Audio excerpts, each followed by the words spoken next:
Hello everyone, welcome back.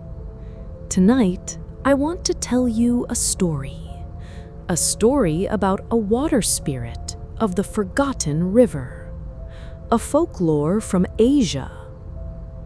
At the edge of a forgotten village, where the forest thins and the river bends, there once stood a lonely little house. It was old, made of wood and bamboo, with a roof of thatch that creaked under the wind. That house belonged to a woman known by everyone in the village as kind, gentle, and hard-working. She lived there all alone, no husband, no children, just her and her modest home near the riverbank. Her life was simple. Every day she would gather firewood from the forest, bundle it together, and sell it in the village market. And though she had so little, she gave what she could, and she always greeted people with a warm smile. Her days were long and her struggles many. The villagers often saw her carrying heavy bundles of wood on her shoulders, her back bent, her hands rough and calloused. When evening came, she would walk down the dirt path to the river with a wooden bucket, filling it with water for her cooking and drinking. She was known not just for her beauty, but for her kindness. If someone in the village was sick, she would share her herbs. If someone was hungry, she would offer rice, even if it meant she herself would go without. She was beloved. But fate is often cruel to those who deserve it least. One night, as the moon rose pale and cold over the river, the woman set out once more with her bucket. She needed water, and the floating deck by the river was the only place to draw it. But on her way down the narrow dirt path, she saw something strange. A man lying in the middle of the road. His clothes were torn, his face covered in dirt, and he appeared unconscious, as if he had collapsed from exhaustion or pain. Without hesitation, the woman ran to him. She shook his shoulder, called out to him softly. He didn't respond. And so, out of kindness, she lifted him as best she could, supporting his body with her frail strength, and carried him back to her home. She didn't know that this act of mercy would lead to her undoing. The woman laid the man on a woven mat inside her home. She lit a small oil lamp, placed a wet cloth on his forehead, and gave him water. Hours passed until finally his eyes opened. At first, he was confused, but soon his gaze fixed upon her face. She was beautiful, her hair long and dark, her skin pale from years of labor beneath the sun. And in that moment, his confusion turned into something darker. The woman offered him food, her voice soft and kind, but the man did not eat. Instead, his hands trembled, his eyes no longer held gratitude. They burned with hunger, an unholy desire. He lunged at her and raped her. Her cries were swallowed by the night. Her kindness was repaid with violence. Her body lay still, unmoving. The man raped and killed her. He looked upon his crime with no remorse. Panic seized him, and yet a dark resolve took over. He wrapped her lifeless form in a tattered cloth, dragged her out of the house and down the path toward the river. The night was silent. Yet every sound of his crime seemed to echo. The scraping of her heels across the dirt, the weight of her body against the stones. When he reached the floating deck, he lifted her and cast her into the black water below. The river accepted her without protest.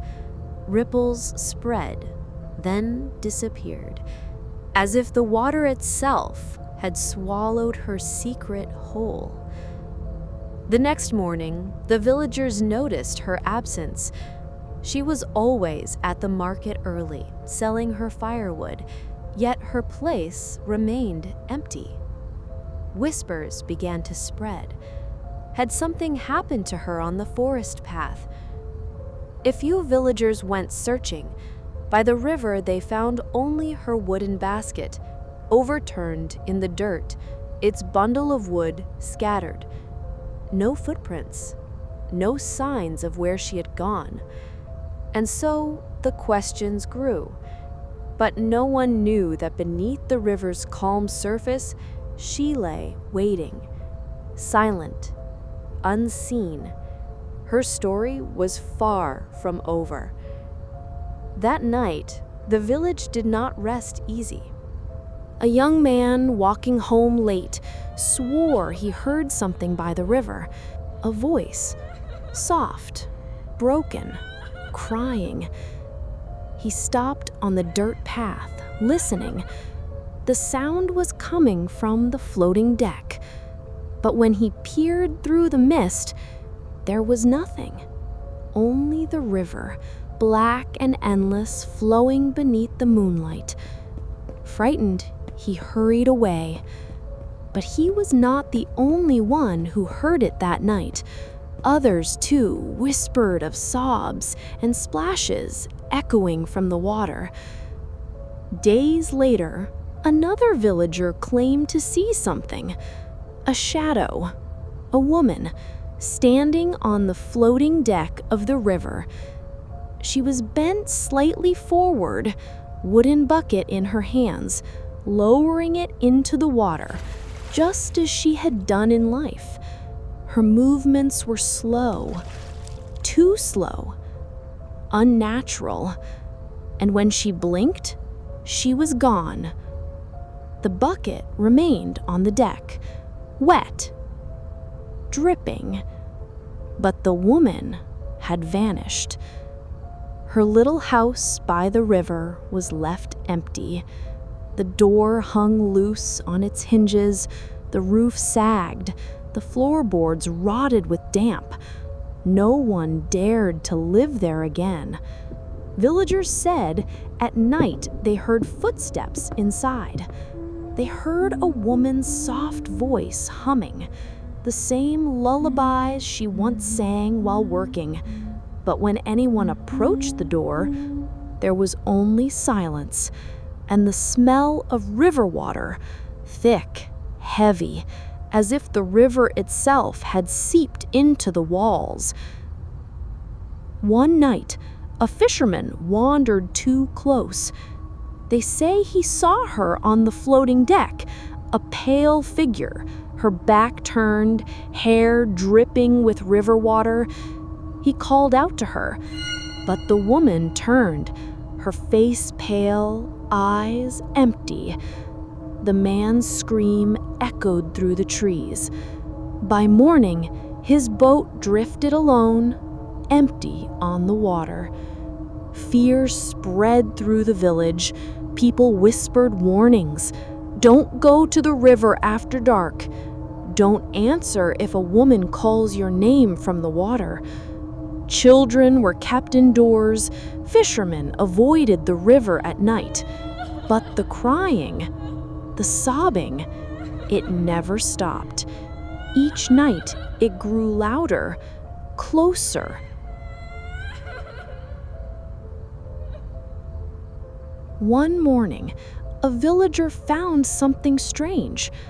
On the floating deck sat a wooden bucket, wet, freshly used, but no one had touched it.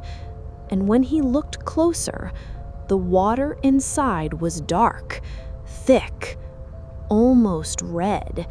He ran, terrified. And the bucket?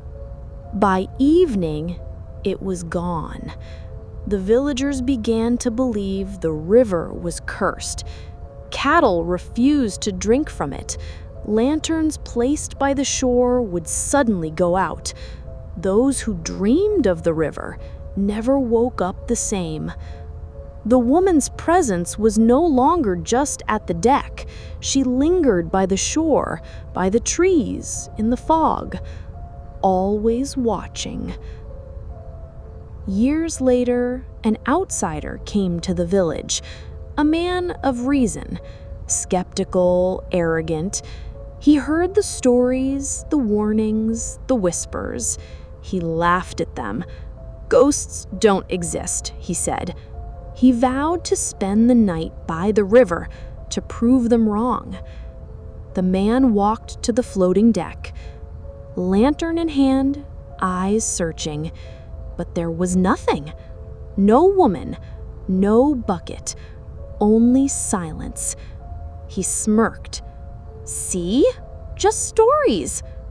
Yet the villagers only watched from a distance, terrified to join him. Then he heard it, a sound, crying, soft, broken, like a woman weeping. He leaned over the deck and saw his reflection in the black water. But then another face appeared, pale, hollow-eyed, hair floating unnaturally. A hand rose from the water, white, cold, wet. It grabbed his wrist and pulled. He screamed, he fought, but the river swallowed him whole. The villagers dared not move. They only watched, frozen in terror. And soon, the river was calm again.